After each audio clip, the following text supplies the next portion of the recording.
Professor Michael Rechtenwald, formerly of New York University, now of Hillsdale College, and a candidate for the Libertarian nomination for President of the United States, joins us now. Professor Rechtenwald, always a pleasure. Welcome back to the show. Thanks for having me, Judge. Great to be here. Of course. Why does the Congress fund foreign wars and do so with zeal and glee? I mean, it's just incredible. So right now, Biden's claiming that we need to send $60 billion to Ukraine for national security. Meanwhile, the southern border is wide open. And with Israel producing rage with its murderous campaign in the Gaza Strip, I mean, we have the possibility of terrorists entering the country vastly increased. So it seems to me that there's obviously the fact that the war lobby has a tremendous grip on Congress, and they have lobbied to make sure that wars continue, that we fund wars.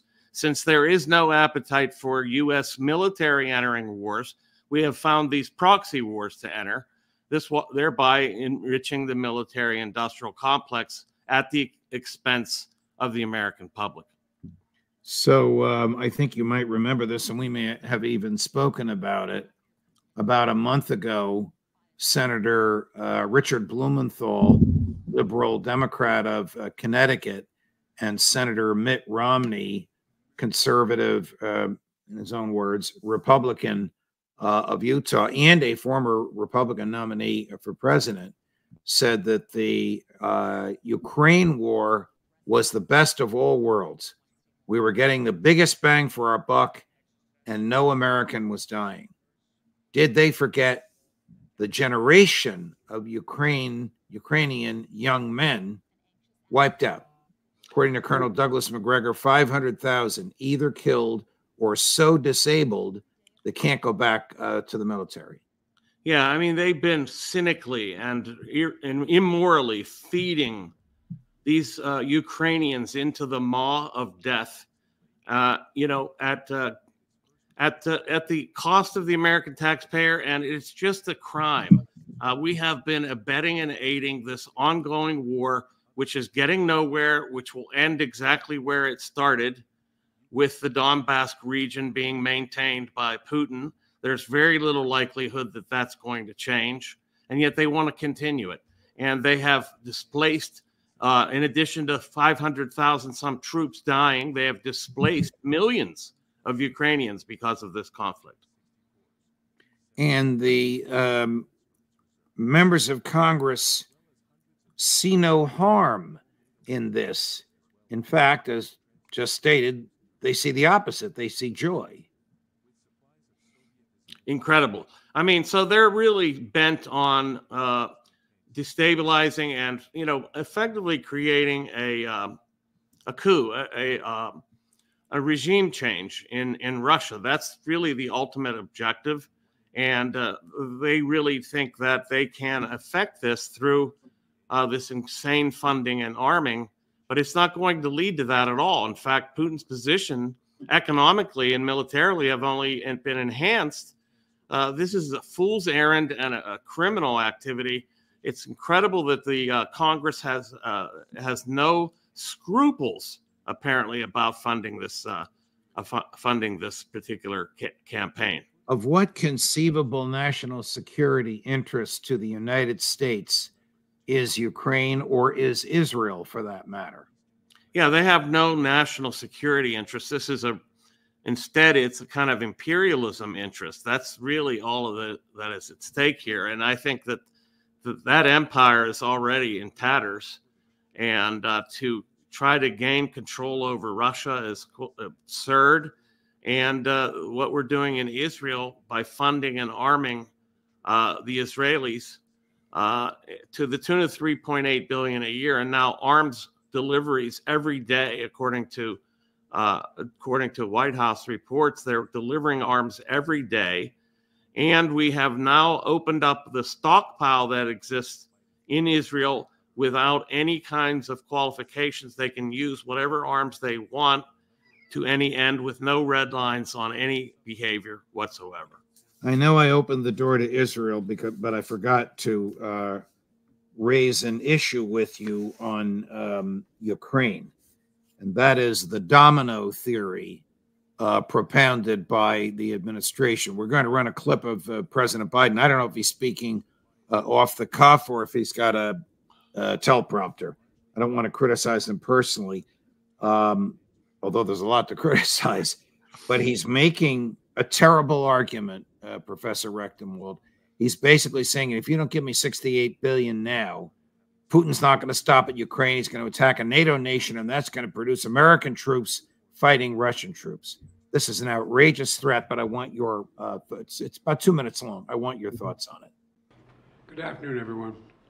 I'd like to speak to you today about an urgent responsibility the Congress has to uphold the national security needs of the United States and, quite frankly, of our partners as well.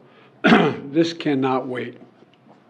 Congress needs to pass supplemental funding for Ukraine before they break for the holiday resources. As simple as that. Frankly, I think it's stunning that we've gotten to this point in the first place. While Republicans in Congress are willing to give Putin the greatest gift he could hope for and abandon our global leadership, not just in Ukraine, but beyond that. If Putin takes Ukraine, he won't stop there. It's important to see the long run here. He's going to keep going. He's made that pretty clear. If Putin attacks a NATO ally, then we'll have something that we don't seek and that we don't have today. American troops fighting Russian troops. American troops fighting Russian troops if he moves into other parts of NATO.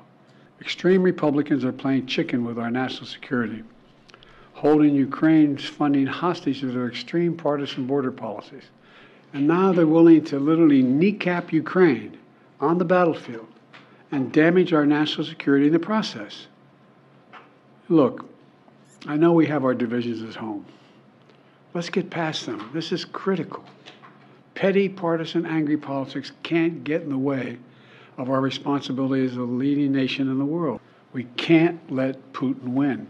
Say it again, we can't let Putin win. It's in our overwhelming national interest and international interest of all our friends.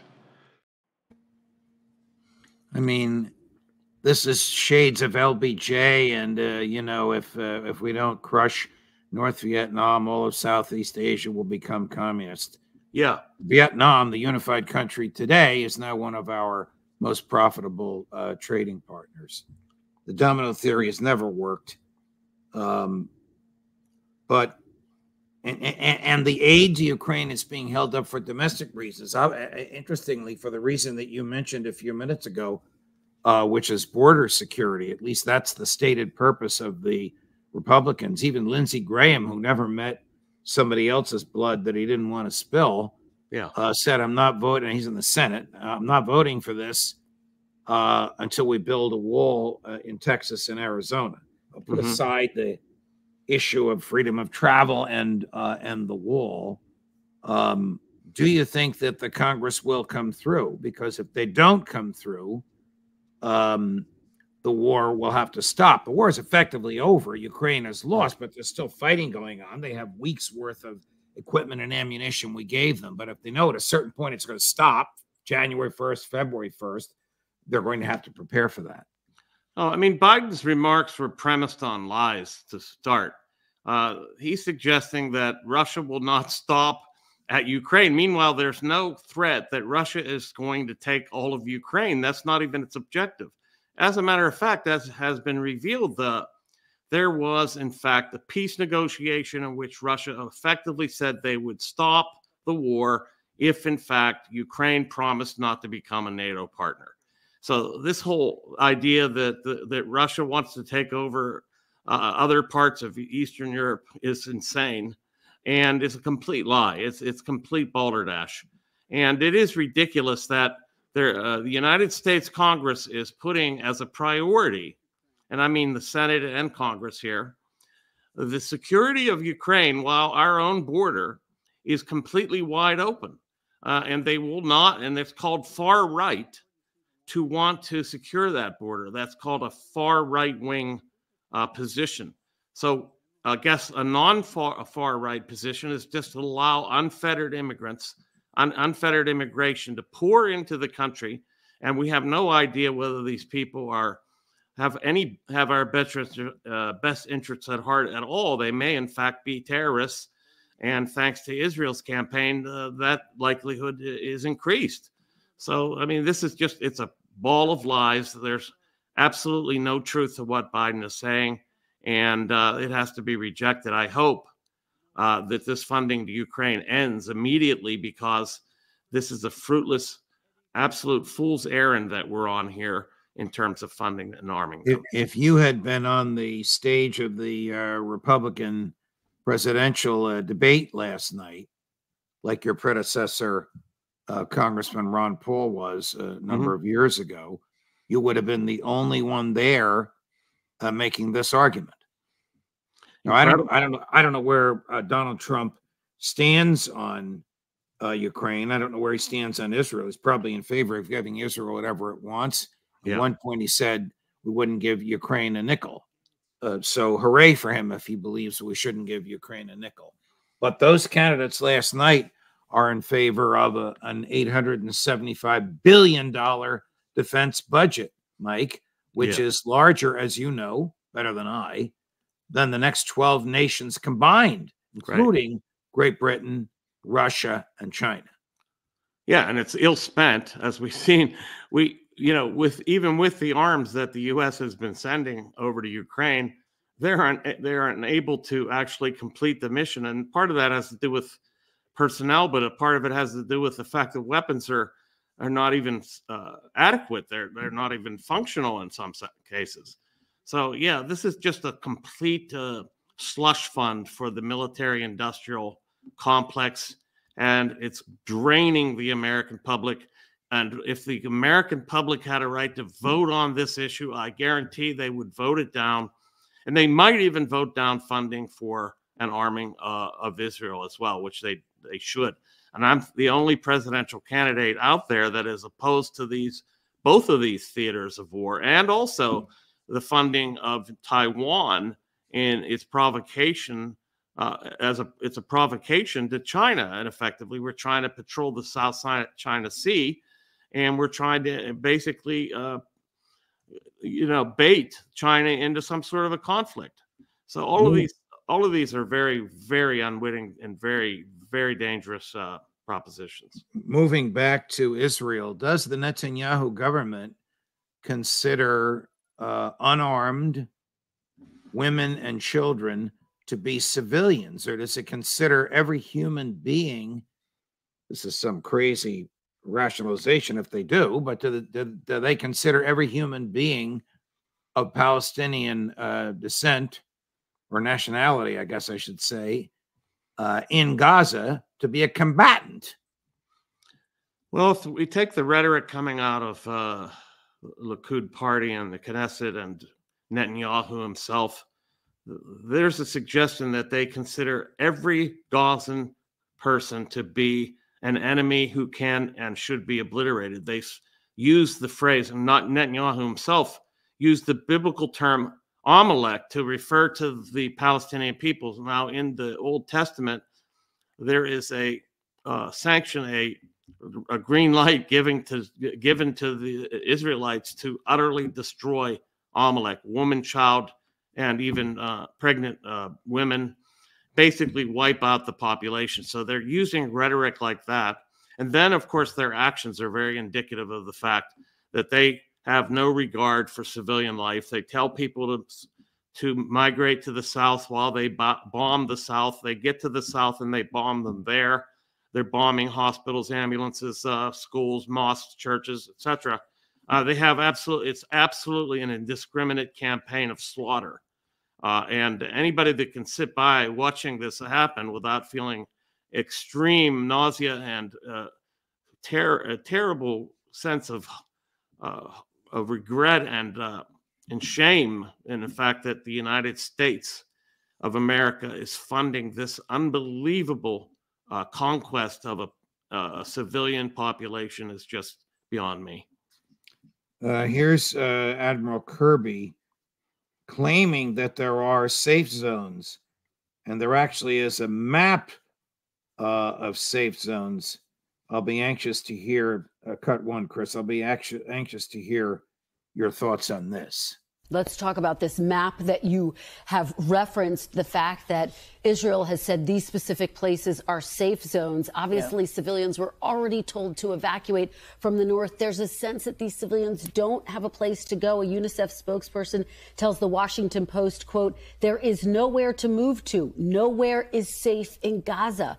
What is your response to him and others? Well, we understand the anxiety and the fear there. I mean, not only are there still a lot of civilians in southern Gaza, there are more civilians in southern Gaza because the Israelis accounted for humanitarian corridors to get hundreds of thousands. So we're estimating more than about 1 million. So that's roughly half the population of Gaza before the war is now internally displaced. That's a lot of people. And so we understand the concerns by the UN and by other non-governmental humanitarian organizations in there. That's why, again, we're working with our Israeli counterparts to do everything they can to provide these areas where people can go and feel a sense of safety. And again, they did put some information out in the last 24, 48 hours to articulate those kinds of areas. That's a step in the right direction. Man, that is just not believable. They cut off food, water, and fuel to these poor people. They told them to go to a certain area, and then they bombed the area to which they told them to go. Yeah, they have them running back and forth between various supposed sanctuaries, and then they bomb the sanctuary that they're told to go to. This is just unconscionable. I think that the civilized world is watching one of the most horrific mass slaughters of civilians in history, at least on television. This is just unbelievable. You and I, and a lot of people watching us now, believe in natural rights, that our rights come from our humanity, whether you believe in an almighty, all-knowing, all-loving God, or whether you think that human beings are the highest rational beings on the planet. We accept the view that our rights come from our humanity, and as Jefferson called them, they're inalienable.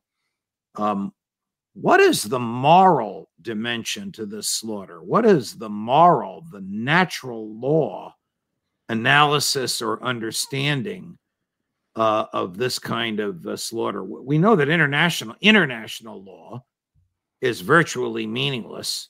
Governments prosecute whoever they want, usually some demon that they manage to sweep up. It's hard for me to believe that Joe Biden, who's facilitating a war crime, Tony Blinken, who's facilitating a war crime, Bibi Netanyahu, who's ordering war crimes, it's hard for me to believe that they'll ever be prosecuted. But what is the moral dimension here, Professor Rechtenwald? Well, there's natural rights law, but also from the libertarian perspective, there's something called the non-aggression principle.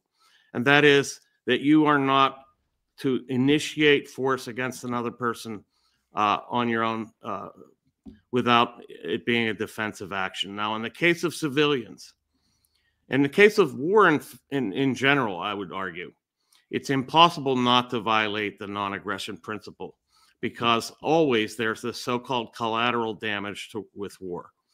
And we have a case where there's millions of people in Gaza that haven't done anything. They haven't initiated any violence against anyone, and yet they're being killed and maimed and displaced and their property utterly destroyed. This is a clear violation of the non-aggression principle. And this is why the parties, the Democrats and the Republicans, can't come down on any two issues in the same way because they have no principles from which to operate. And so I argue that the principle that we should operate from is the non-aggression principle. Unless it's a defensive move, unless you're defending yourself, your person and your property, you have no right to initiate force against anyone. And that's what's happening in Gaza. That's what's happening in the West Bank as well. And that's why, the lack of this principle is why you have both Republicans and Democrats solidly behind this slaughter, with a few exceptions. Here's Vice President Harris, cut 8, Chris, last week in Dubai, using some very, very unfortunate language. I'm sure you'll agree with me. President Biden and I have also been clear with the Israeli government in public and in private many times. As Israel defends itself, it matters how. The United States is unequivocal. International humanitarian law must be respected. Too many innocent Palestinians have been killed. It matters how. They're using American bombs and American artillery shells to kill. Too many Palestinians have been killed. Well, how many is too many, Vice President Harris? I don't mean to steal your thunder, Mike. No, absolutely. You're right on. So the point that she says that too many innocent Palestinians have died. Actually, one innocent Palestinian death is too many, because anybody that's innocent should not be killed. Now, in the case of Israel, they did have a right to self-defense, but really, history didn't begin on October 7th, as we all know. So this is an ongoing onslaught that has been taking place for years, decades. And likewise, we can't just suggest that Israel has a green light. And if they kill like 5,000, I guess that's plenty enough. That's fine. But 10, 15, I guess that's too much. It's an outrage to even talk in these kinds of terms. And more importantly, it's an outrage to be sending arms and funds at the very moment in which this kind of extermination is underway. Do you expect to be on the national stage in the fall of 24? Do you expect to be making these arguments everywhere? Do you expect to be on every state ballot in the union? Absolutely. I expect to be on the ballot. There may be a couple exceptions like New York because of their treachery in terms of ballot access. But we're going to be on at least 48 ballots. And I will promise this, and I'm not a politician, so please bear with me. I will say the same kinds of things that I'm saying right now on the national stage. I will not change a thing.